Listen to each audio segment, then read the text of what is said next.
श्रीगुरुभ्यो नमः। मन्दस्मितशतकम्।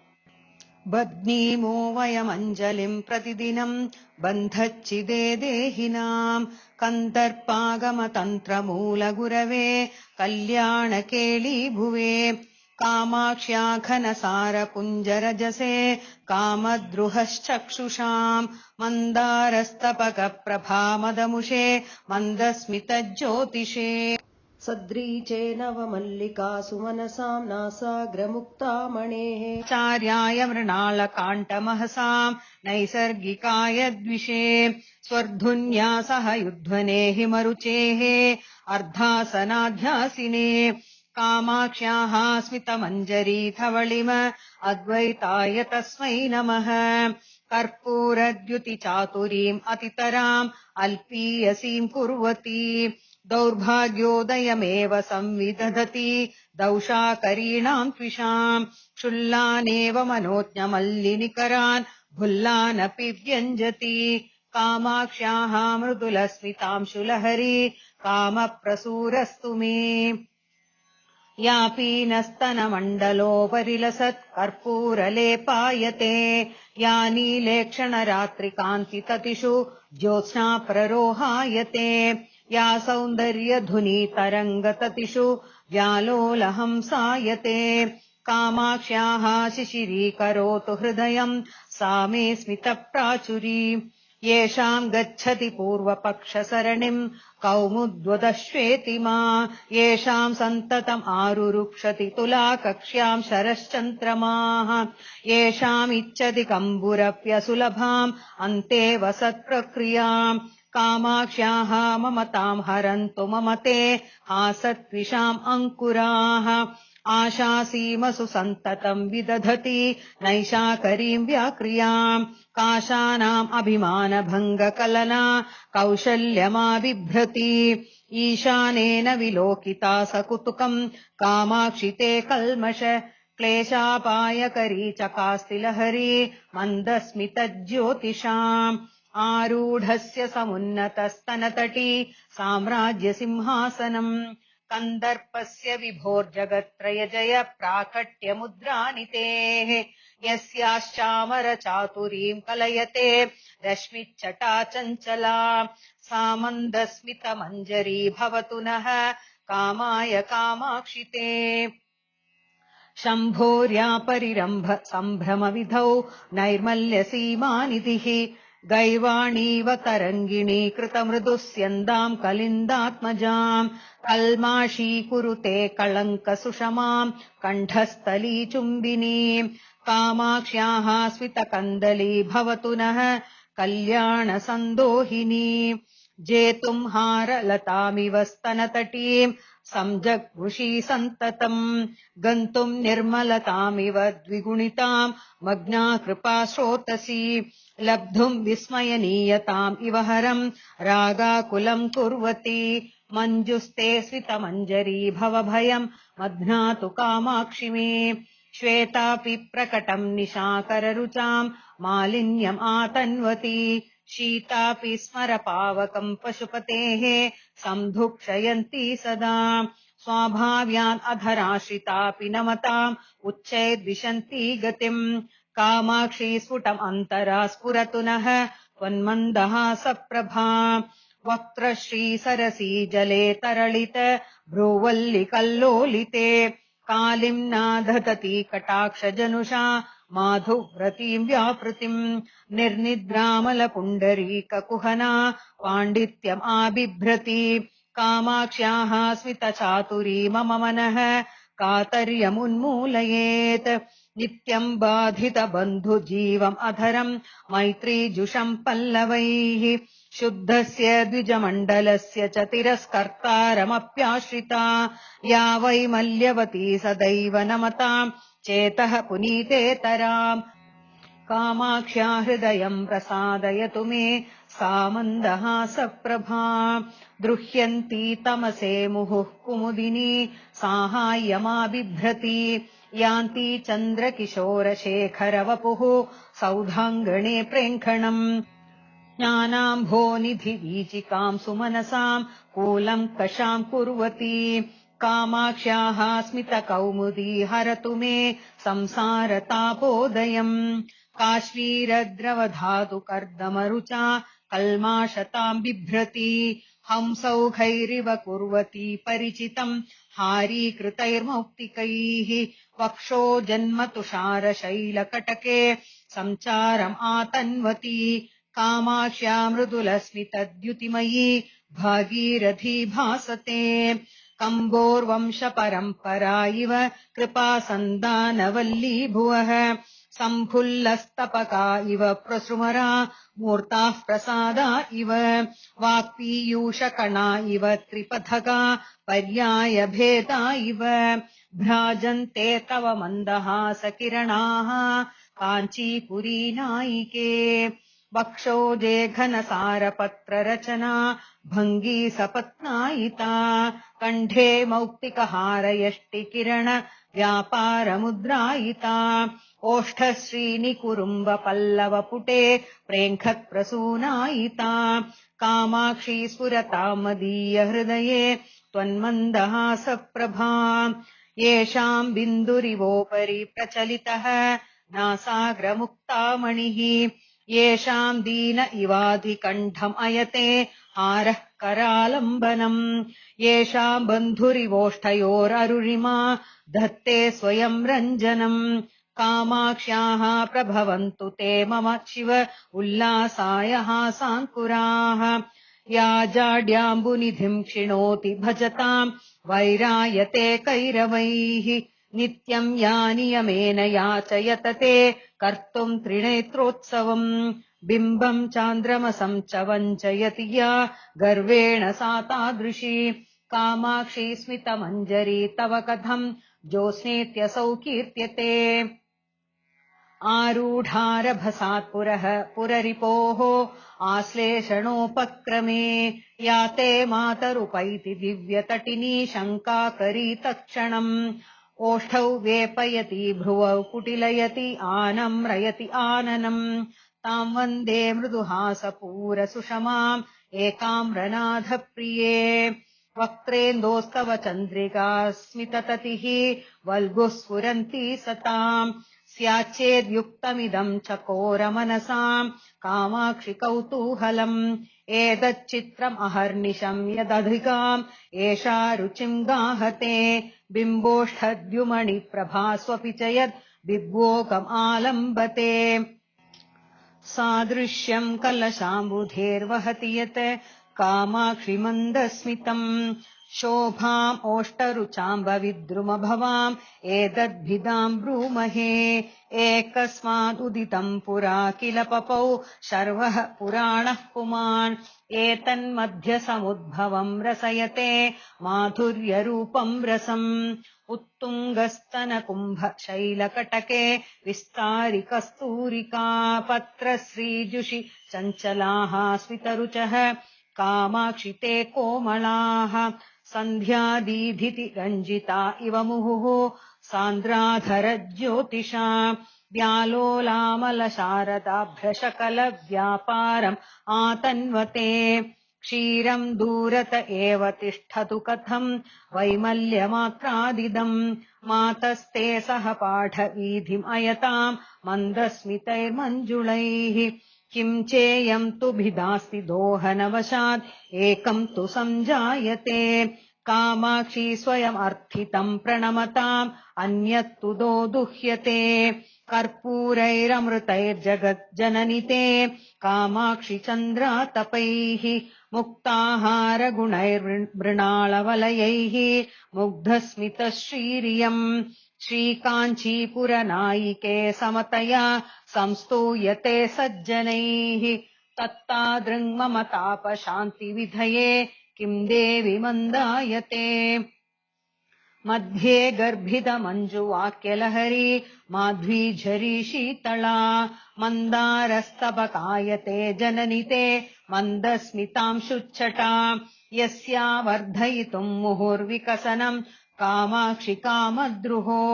वल्गुर्वीक्षणविभ्रमव्यतिकरो वासन्दमासायते बिम्बोष्टद्युतिपुञ्ज रञ्जितरुचिः त्वन्मन्दहासच्छटा कल्याणम् गिरिसार्वभौमतनये कल्लोलयत्वाशु मे भुल्लन्मल्लिपिनद्दहल्लकमयी मालेवया पेशला श्रीकाञ्चीश्वरि मारमर्दितुः उरो मध्ये मुहुर्लम्बते बिभ्राणा शरदभ्र विभ्रमदशाम् विद्योतमानाप्यसौ कामाक्षी स्मितमञ्जरी किरति ते कारुण्यधारारसम् आश्चर्यम् शिशिरीकरोति जगति आलोक्य चैनामहो कामम् खेलति नीलकण्ठहृदयम् कौतूहलान्दोलितम् प्रेङ्घत्प्रौढकटाक्षकुञ्जकुहरेषु अत्यच्छगुच्छायितम् वक्त्रेन्दुच्छविसिन्धुवीचिनिचये भेन प्रतानायितम् नैरन्तर्यविजृम्भितस्तनतटे नैचोलपट्टायितम् कालुष्यम् कबलीकरोतु मम ते कामाक्षि मन्दस्मितम् पीयूषम् तव मन्थरस्मितमिति व्यर्थैव सापप्रथा कामाक्षी ध्रुवमीदृशम् यदि भवेत् एतत् कथम् वा शिवे मन्दारस्य कथालवम् न सहते मध्नादिमन्दाकिनीम् इन्दुम् निन्दति कीर्तिते च कलशीपाधोतिम् ईर्ष्यायते विश्वेषाम् नयनोत्सवम् वितनुताम् विद्योतताम् चन्द्रमाः विख्यातो मदनान्तकेन मुकुटी मध्ये च सम्मान्यताम् आहत्किम् जातमनेन हाससुषमाम् आलोक्य कामाक्षिते कालङ्कीम् अवलम्बते खलु दशाम् कल्माषहीनोऽप्यसौ चेतः शीतलयन्तु नः पशुपतेः आनन्दजीवातवः नम्राणाम् नयनाध्वसीमसुचरश्चन्द्रातपोपक्रमाः संसाराख्यसरोरुहाकरकलीकारे तुषारोत्कराः कामाक्षी स्मरकीर्तिबीजनिकराः त्वन्मन्दहासाङ्कुराः कर्मौघाख्यतमः कचाकचिकरान् कामाक्षि सञ्चिन्तये त्वन्मन्दस्मितरोचिषाम् त्रिभुवनक्षेमम् करान् अङ्कुरान् ये वक्त्रम् शिशिरः श्रियो विकसितम् चन्द्रातपाम्भोरुहद्वेषोद्घोषण चातुरीम् इव तिरस्कर्तुम् परिष्कुर्वते कुर्युर्नः कुलशैलराजतनये कूलम् कषम् मङ्गलम् कुन्दस्पर्धनचुञ्चवस्तव शिवे मन्दस्मितप्रक्रमाः ये कामाक्षि समस्तसाक्षिनयनम् सन्तोषयन्तीश्वरम् कर्पूरप्रकरा इव प्रसृमराः पुंसाम् असाधारणाः कम्रेण स्नपयस्व कर्मकुहना चोरेण मारागमव्याख्या शिक्षणदीक्षितेन विदुषाम् अक्षीणलक्ष्मीपुषा कामाक्षी स्मितकन्दलेन कलुषस्फोटक्रिया चुञ्चुना कारुण्यामृतवीचिका विहरणप्राचुर्यधुर्येण माम् त्वन्मन्दस्मितकन्दलस्य नियतम् कामाक्षि शङ्कामहे बिम्बः कश्चन नूतनः प्रचलितो नैषाकरः शीकरः किम् च क्षीरपयोनिधिः प्रतिनिधिः स्वर्वाहिनी वीचिका बिभ्वो कोऽपि विडम्ब एव कुहना मल्लीमतल्लीरुचः दुष्कर्मार्कनिसर्गकर्कशमहः सम्पर्कतप्तम् मिलत्पङ्गम् शङ्करवल्लभे मम मनः काञ्चीपुरालङ्क्रिये अम्ब त्वन्मृदुलस्मितामृतरसे मङ्क्त्वा विधूय व्यथाम् आनन्दोदयसौध शृङ्गपदवीम् आरोढुम् आकाङ्क्षति नम्राणाम् नगराजशेखरसुते नाकालयानाम् पुरः कामाक्षी त्वरया विपत्प्रशमने कारुण्यदाराः किरन् आगच्छन्तम् अनुग्रहम् प्रकटयन् आनन्दबीजानिते नासीरे मृदुहास एव तनुते नाभे सुधा शीतलः कामाक्षी प्रथमान विभ्रमनितिः कन्दर्पदर्पप्रसूः मुग्धस्ते मृदुहास एव गिरिजे उष्णातु मे किल्बिषम् यम् द्रष्टुम् विहिते करग्रह उमे शम्भुस्त्रपामीलितम् स्वैरम् कारयति स्म ताण्डव विनोदानन्दिना तण्डुना क्षुण्णम् केनचिदेव धीरमनसा कुत्रापि नानाजनैः कर्मग्रन्थिनियन्त्रितैरसुगमम् कामाक्षि सामान्यतः मुग्धैर्द्रष्टुमशक्यमेव मनसा मूढस्य मे मौक्तिकम् मार्गम् दर्शयतु प्रतीप इव ते मन्दस्मितश्रीरियम् ज्योत्स्नाकान्तिभिरेव निर्मलतरम् नैशाकरम् मण्डलम् हंसैरेव शरद्विलाससमये व्याकोचम् अम्भोरुहम् स्वच्छैरेव विगस्वरैः उडुगणैः कामाक्षि बिम्बम् दिवः पुण्यैरेव मृदुस्मितैः तव मुखम् पुष्णादिशोभाभरम् मानग्रन्थिविदुन्तु देनरभसात् आस्वाद्यमाने नव प्रेमाडम्बरपूर्णिमा हिमकरे कामाक्षि ते तत्क्षणम् आलोक्य स्मितचन्द्रिकाम् पुनरिमाम् उन्मीलनम् जग्मुषीम् चेतः शीलयते चकोरचरितम् चन्द्रार्धचूडामणेः कामाक्षी स्मितमञ्जरीम् तव भजे यस्यास्त्विषाम् अङ्कुरान् आपीनस्तनपानलालसतया निःशङ्कम् अङ्केशयः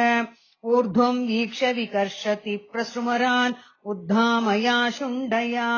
सूनुस्ते बिसशङ्खयाशु कुहना दन्तावलग्रामणीः गाढाश्लेष विमर्द सम्भ्रमवशात् उद्दाममुक्ता गुणप्रालम्बे कुचकुम्भयोर्विगलिते दक्षद्विषो वक्षसि या सख्येन पिनह्यति प्रचुरया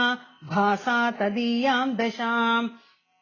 सा मेघैलतु कामकोटिहृदये सान्द्रस्मिताम् शुच्छटाम् मन्दारे तव मन्थरस्मितरुचाम् मात्सर्यम् आलोक्यते कामाक्षी स्मरशासने च नियतः रागोदयो लक्ष्यते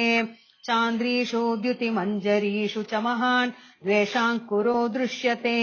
शुद्धानाम् कथम् ईदृशी गिरिसुते अशुद्धा दशा कथ्यताम् पीयूषम् खलु पीयते सुरजनैः दुग्धाम्बुधिर्मध्यते माहेशैश्च जटाकलापनिगडैः मन्दाकिनी नह्यते शीतांशुः परिभूयते च तमसा तस्मात् अनेतादृशी कामाक्षी स्मितमञ्जरी तव वचो वैदग्ध्यमुल्लङ्घते आशङ्के तव मन्दहासलहरी अन्यादृशीम् चन्द्रिकाम् एकाम्रेष कुटुम्बिनी प्रतिपदम् यस्याः प्रभासङ्गमे वक्षोजाम्बुरुहेन ते रचयतः काञ्चिद्दशाम् कौड्मलीम् आस्याम् भोरुहम् अम्ब किम् च शनकैः आलम्बते फुल्लताम् आस्तीर्णाधर कान्ति पल्लवचये पातम् मुहुर्जग्मुषी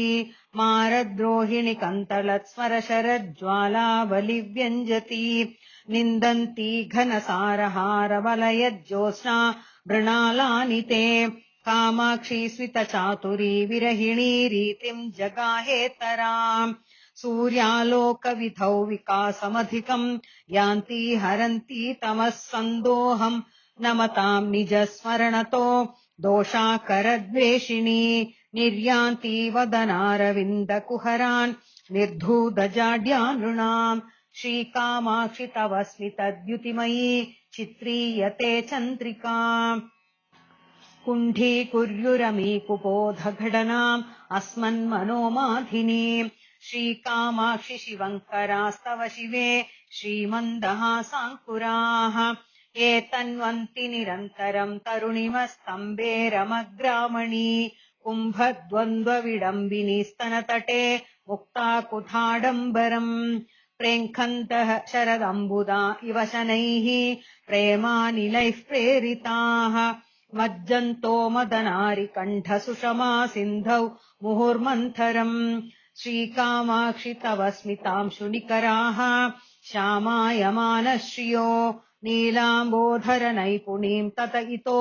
निर्निद्रयन्त्यञ्जसा व्यापारम् चतुराननैकविहृतौ व्याकुर्वती रुद्राक्षग्रहणम् महेशि सततम् वागूर्मिकल्लोलिता उद्भुल्लम् धवलारविन्दम् अधरीकृत्य स्फुरन्ती सदा श्रीकामाक्षि सरस्वती विजयते त्वन्मन्दहासप्रभा कर्पूरद्युतितस्करेण महसा कल्माशयत्याननम्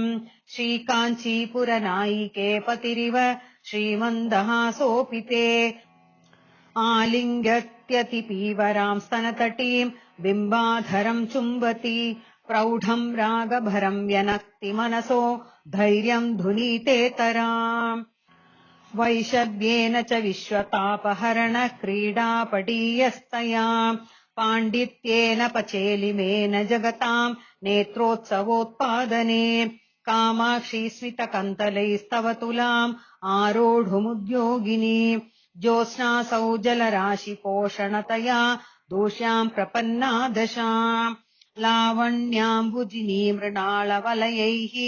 शृङ्गारगन्धद्विप ग्रामण्यः श्रुतिचामरैस्तरुणिमः स्वाराज्य तेजोऽङ्कुरैः आनन्दामृतसिन्धुवीचिपृषतैः आस्याब्जहंसैस्तव श्रीकामाक्षि मथानमन्दहसितैः मत्कम् मनः कल्मषम्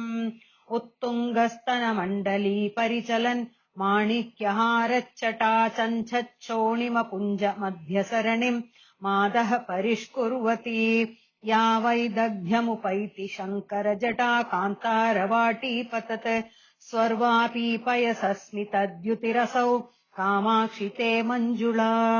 सन्नामैकजुषा जनेन सुलभम् संसूचयन्ती शनैः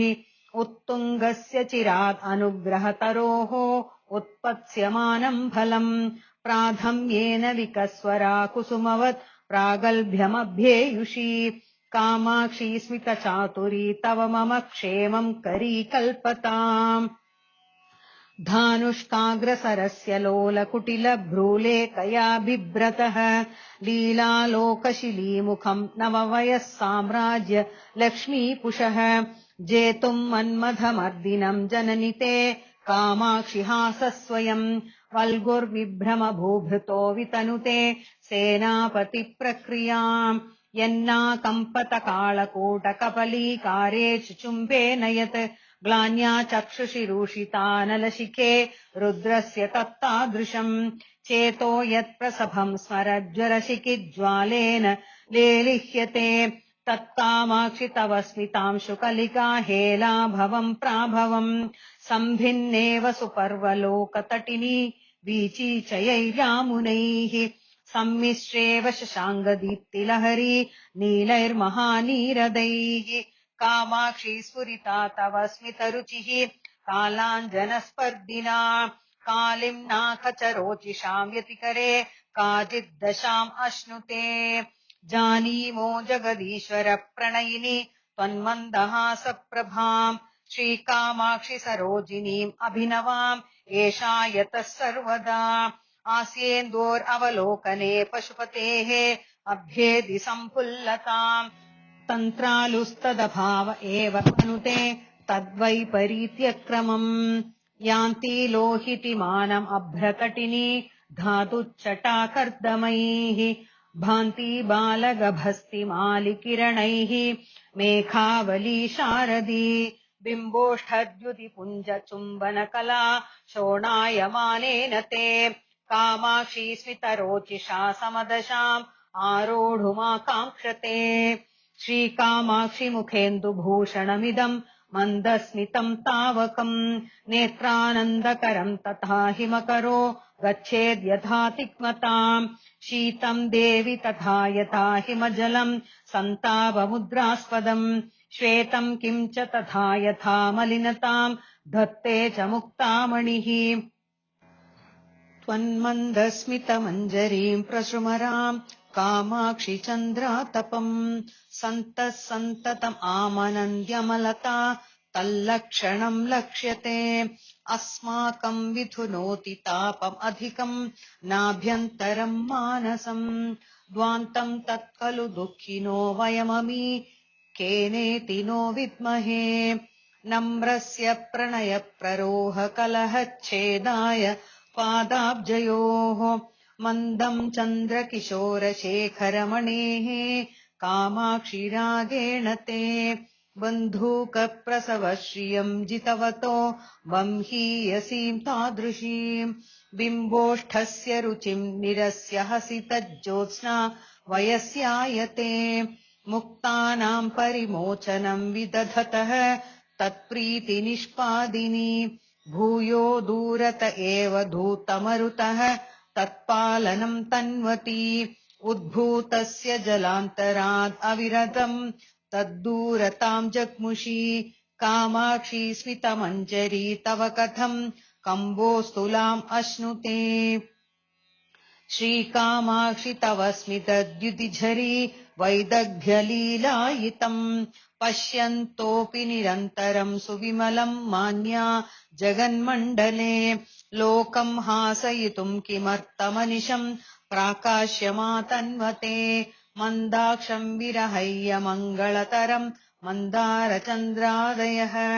क्षीराब्धेरपि शैलराजतनये त्वन्मन्दहासस्य च श्रीकामाक्षिवलक्षिमोदयनितेः किञ्चिद्भिदाम् ब्रूमहे एकस्मै पुरुषाय देवि सददौ लक्ष्मीम् कदाचित् पुरा सर्वेभ्योऽपि ददात्यसौ तु सततम् लक्ष्मीम् च वागीश्वरी श्रीकाञ्चीपुररत्नदीपकलिके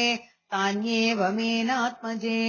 चाकोराणि कुलानि देवि सुतराम् धन्यानि मन्यामहे कम्पातीरकुटुम्बचङ्क्रमकला चुञ्चूनि कामाक्षिते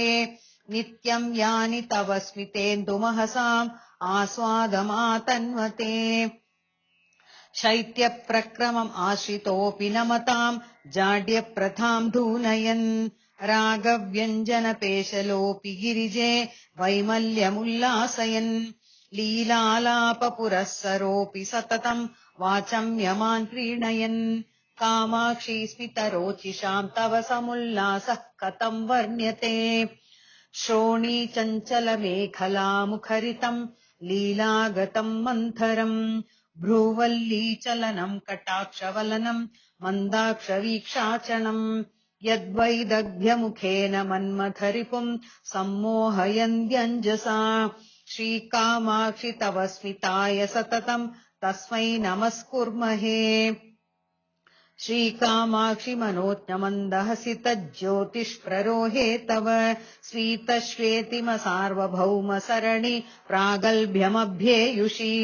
चन्द्रोऽयम् युवराजताम् कलयते चेटीधुरम् चन्द्रिका शुद्धा सा च सुधाझरी सहचरी साधर्म्यम् आलम्बते ज्योत्स्ना किम् तनुते फलम् तनुमताम् औष्ण्यप्रशान्तिम् विना त्वन्मन्दस्मितरोचिषा तनुमताम् कामाक्षिरोचिष्णुना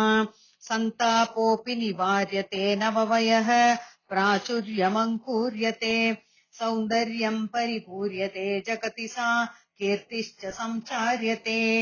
वैमल्यम् कुमुदश्रियाम् हिमरुचः कान्त्यैव सन्धुक्ष्यते ज्योत्स्नारोचिरपि प्रदोषसमयम् प्राप्यैव सम्पद्यते स्वच्छत्वम् नवमौक्तिकस्य परमम् संस्कारतो दृश्यते कामाक्ष्याः स्मितदीधितेर्विशदि वा नैसर्गिको भासते प्राकाश्यम् परमेश्वर प्रणयिनि त्वन्मन्दहासश्रियः श्रीकामाक्षि मम क्षिणोतु ममता वैचक्षिणीम् अक्षयाम् यद्भीत्येव निलीयते हिमकरो मेघोदरे शुक्तिका गर्भे मौक्तिकमण्डली च सरसो मध्ये मृणाली च सा हेरम्बे च गुहे च हर्षभरितम् वात्सर्यमङ्कुरयत् मारद्रोहिणि पूरुषे सह भुवम् प्रेमाङ्कुरम् व्यञ्जयत् आनम्रेषु जनेषु पूर्णकरुणा वैदग्ध्यमुत्तालयत् कामाक्षी स्मितम् अञ्जसा तव कथम् कारम् मया कथ्यते संक्रुद्ध द्विजराजकोऽपि अविरतम् कुर्वन् द्विजैः सङ्गमम् वाणी पद्धति दूरगोऽपि सततम् तत्साहचर्यम् वहन् अश्रान्तम् पशुदुर्लभोऽपि कलयन् पत्यौ पशूनाम् रतिम् श्रीकामाक्षि तव स्मितामृतरसस्यन्दो मयि स्यन्दताम् श्रीकामाक्षि महेश्वरे निरुपमप्रेमाङ्कुरप्रक्रमम् नित्यम् यः प्रकटीकरोति सहजाम् उन्निद्रयन्माधुरीम् तत्तादृक्तव मन्दहासमहिमा मादः कथम् मानिताम् तन्मूर्ध्नासुरनिम्नगाम् च कलिकाम् इन्दोश्च ताम् निन्दति ये माधुर्यविहारमण्डपभुवो ये शैत्यमुद्राकराः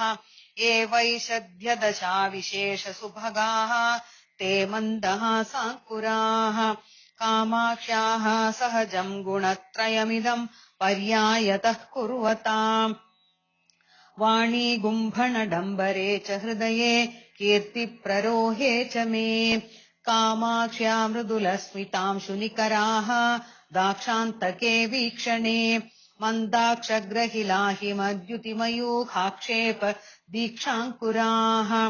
दाक्ष्यम् पक्ष्मलयन्तु माक्षिगगुडद्राक्षाभवम् वाक्षु मे सूक्ष्मम् मोक्षपथम् निरीक्षितुमपि प्रक्षालयेयुर्मनः जात्या शीतलशीतलानि मधुराणि एतानि पूतानि ते गङ्गानीव पयांसि देवि पटलानि अल्पस्मितज्योतिषाम् येनः पङ्कपरम्परामलिनिताम् एकाम्रनाथप्रिये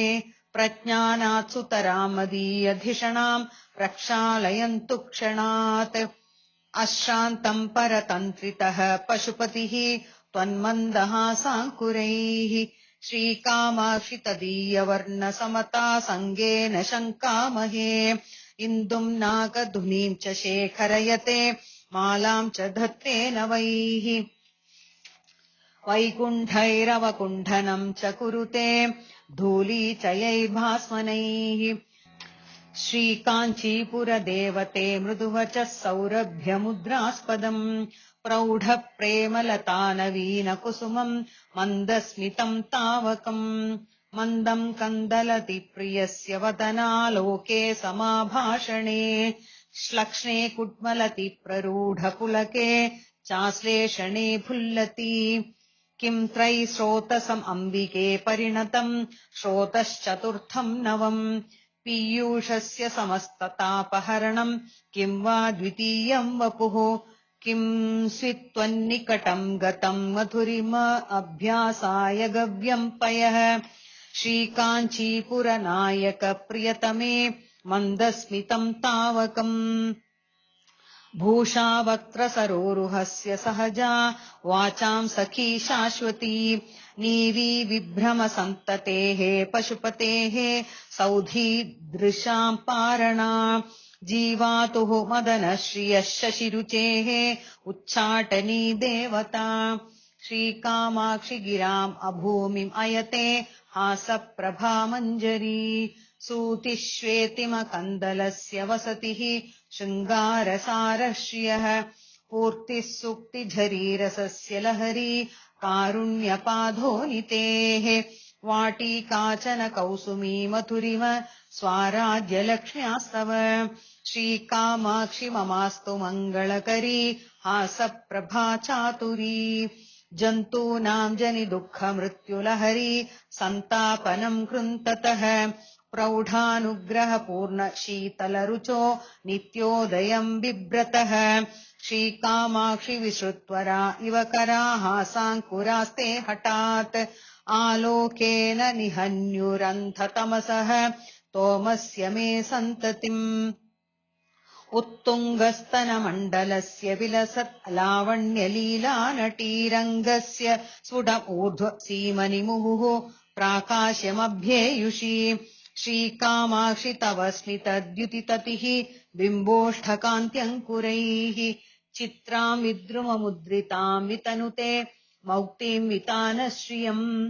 स्वाभाव्यात्तव वक्त्रमेव ललितम् सन्तोषसम्पादनम् शम्भोः किम् पुनरञ्जितस्मितरुचः पाण्डित्यपात्रीकृतम् अम्भोजम् स्वत एव सर्वजगताम् चक्षुः प्रियम् भावुकम् कामाक्षी स्फुरिते शरद्विगसिते कीदृग्विधम् भ्राजते कुम्भिर्निर्मलमानसैर्विदधते मैत्रीम् दृढम् निर्मलाम् लब्ध्वा कर्मलयम् च निर्मलतराम् कीर्तिम् लभन्तेतराम् सूक्तिम् पक्ष्मलयन्ति निर्मलतमाम् यत्तावकाः सेवकाः तत्कामाक्षि तव स्मितस्य कलया नैर्मल्यसीमानितेः आकर्षन्नयनानि नाकि सदसाम् शैत्येन संस्तम्भयन् इन्दुम् किम् च विमोहयन् पशुपतिम् विश्वार्तिमुच्चाटयन् हिंसन् संस्मृतिडम्बरम् तव शिवे हास्वाहयो मान्त्रिकः श्रीकामाक्षि मदीयमानसतमो विद्वेषणे चेष्टताम् क्षेपीयः क्षपयन्तु कल्मषभयानि अस्माकम् अल्पस्मित ज्योतिर्मण्डलचङ्क्रमास्तव शिवे कामाक्षि रोचिष्णवः पीडाकर्मठ कर्म घर्म समय व्यापारतापानल श्रीपात नवहर्ष वर्षण सुधा स्रोतस्विनी शीकराः श्रीकामाक्षि तव स्मितैन्दवमहः पूरे परिस्फूर्जति प्रौढाम् वारिधि चातुरीम् कलयते भक्तात्मनाम् प्रातिभम् दौर्गत्यप्रसरास्तमः पटलिका साधर्म्यमाबिभ्रते सर्वम् कैरवसाहचर्यपदवीरीतिम् विधत्ते परम् मन्दारादिषु मन्मधारि महिषी प्राकाश्यरीतिम् निजाम् काताचित् कतया विशङ्क्य बहुशो वैशद्यमुद्रा गुणः श्रीकामाक्षि तदीय सङ्गमकला मन्दीभवत्कौतुकः सातत्येन तव स्मिते वितनुते स्वैरासनावासनाम् इन्धाने भववीतिहोत्र निवहे कर्मौघचण्डानिलप्रौढिम्ना बहुलीकृते निपतितम् सन्तापचिन्ताकुलम् मातर्माम् परिषिञ्च किञ्चित् अमलैः पीयूषवर्षैरिव श्रीकामाक्षि तव स्मिदद्युतिकणैः शैशिर्यलीलाकरैः भाषाया रसनाग्रखेलनजुषः शृङ्गारमुद्रा सखी लीलाजातरते सुखेन नियमस्नानाय मेनात्मजे श्रीकामाक्षि सुधामयीव शिशिरा स्रोतस्विनीतावकी गाढानन्ततरङ्गिता विजयते हासप्रभा चातुरी सन्तापम् विरलीकरोतु सकलम् कामाक्षि मच्चेतना मज्जन्ती मधुरस्मितामरधुनी कल्लोलजालेषु ते नैरन्तर्यमुपेत्य मन्मथमरुत् लोलेषु येषु स्फुटम् प्रेमेन्दुः प्रतिबिम्बितो वितनुते कौतूहलम् धूर्जटेः चेदः क्षीरपयोधि मन्थनचलत् रागाख्यमन्थाचल क्षोभ व्यापृति सम्भवाम् जननिते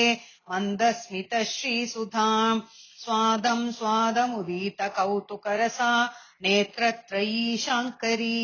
श्रीकामाक्षि निरन्तरम् परिणमति आनन्दवीचीमयी आलोके तव पञ्चसायकरिपोः उद्दाम कौतूहलप्रेङ्खन् मारुतघट्टन प्रचलिताद् आनन्ददुग्धाम्बुधेः काचिद्वीचिरुदञ्जति प्रतिनवा संवित् प्ररोहात्मिका ताम् कामाक्षि कवीश्वराः स्मितमिति व्याकुर्वते सर्वदा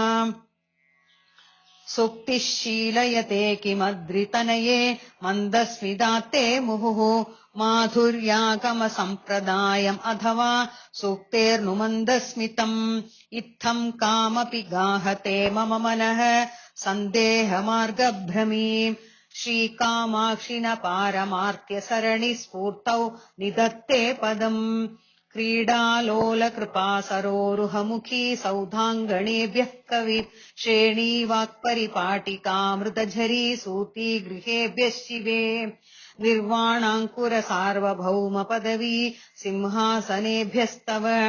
श्रीकामाक्षि मनोज्ञमन्दहसितज्योतिष्कणेभ्यो नमः आर्यामेव विभावयन्मनसि यः पादारविन्दम् पुरः पश्यन् आरबधे स्तुतिम् स नियतम् लब्ध्वा कटाक्षच्छविम् कामाक्ष्या मृदुलस्मितां शुलहरी ज्योत्स्ना वयस्यान्विताम् आरोहत्यपवर्गसौधवलभीम् आनन्दवीचीमयीम् इति श्रीमूककवि सार्वभौमकृतौ पञ्चशत्याम् मन्दस्मितशतकम् सम्पूर्णम्। इमाम् पञ्चशतीम् यस्तु नित्यम् भक्तियुतः पठेत् श्रीकामाक्षि भवेत्तस्य प्रसन्ना च वरप्रद। श्रीकाञ्चीनगरी कामकोटिपीठाधिपः